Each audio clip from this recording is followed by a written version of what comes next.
Hola, buenas tardes. Hoy vamos a hablar sobre la literatura precolombina. ¿Qué es la literatura precolombina? La literatura precolombina hace referencia al conjunto de obras con valor literario producidas en América antes de la llegada de Cristóbal Colón y de la subsiguiente conquista española. Pero ahora, ¿qué función cumplió la literatura dentro de estas sociedades? La literatura cumplió funciones religiosas, históricas, organizativas, proféticas y ceremoniales, que se entremezclaron y predominaron sobre las finalidades puramente estéticas. Solamente el pueblo maya poseyó una escritura jeroglífica de carácter ideográfico, que hasta la fecha no ha podido ser descifrada en su totalidad. En estas sociedades los únicos que podían escribir, leer e interpretar eran los integrantes de la clase sacerdotal y algunos representantes de la nobleza. La literatura fue transmitida de forma escrita y oral, predominando principalmente esta última. El anciano sacerdote que poseía la sabiduría de la tribu transmitía a su pueblo relatos que fueron memorizados y repetidos con pocos cambios hasta nuestros días. Entre los aztecas, la memorización y la repetición fue facilitada por papeles pintados que representaban las escenas fundamentales de lo que se quería contar. Pero ahora, ¿qué son los códices? Los códices son libros manuscritos que tienen importancia histórica o literaria, en especial cuando es anterior a la invención de la imprenta.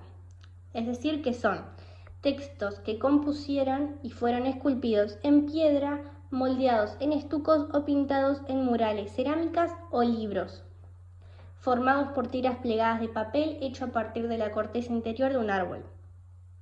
Muchos de estos códices se perdieron al ser destruidos o quemados en el siglo XVI, y los pocos que llegaron al siglo XX han pasado por el tamiz de la cultura europea.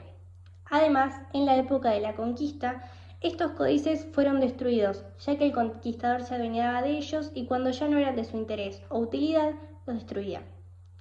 Hoy en día solamente se conservan 22 códices, que en su mayoría se encuentran en Europa, y 4 solamente en México, de los cuales 3 son de la cultura maya y los demás de diferentes culturas.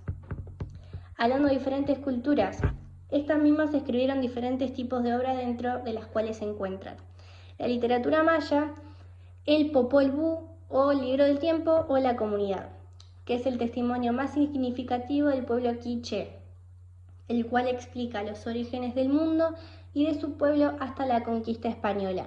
Y también otra obra que se llama Chilam Balam, que manifiesta la desaparición de los mayas durante la llegada de los españoles. Dentro de la literatura quechua o inca, las manifestaciones de la comunidad inca que llegaron hasta la actualidad son textos teatrales y poesía. Por ejemplo, el Ollantay, el cual explica la preocupación de las personas en el pueblo, es decir, la unión de las personas con sangre real y aquellas que no pertenecen a la nobleza. La poesía lírica surge de las oraciones personales o colectivas de la comunidad inca, las cuales constituían los himnos sagrados, es decir, los jailis, que eran recitados por toda la comunidad en honor a los dioses. Y finalmente, la literatura azteca, que gracias a Fray Bernardino de Sahagún y escribas aztecas, la mayoría de su literatura y escrituras pudo ser preservada. Por ejemplo, en La Guerra de los Soles, que es una narración de origen mítico que cuenta la historia de cómo Quetzalcóatl llega al país de los míticos. Los temas que involucra esta poesía azteca son de carácter filosófico-religioso de este pueblo, o sea que hablan de la fragilidad, de la vida después de la muerte y de la gloria de morir luchando. Muchos de los poemas son de carácter ritual y religioso y aluden a la práctica como la guerra florida, que el mismo es un ritual que consiste en salir a cazar a hombres de otro pueblo para sacrificarlo, es decir, ofreciendo el corazón de la víctima a los dioses para evitar que Huitzilopochtli, que es el sol, dejara de existir.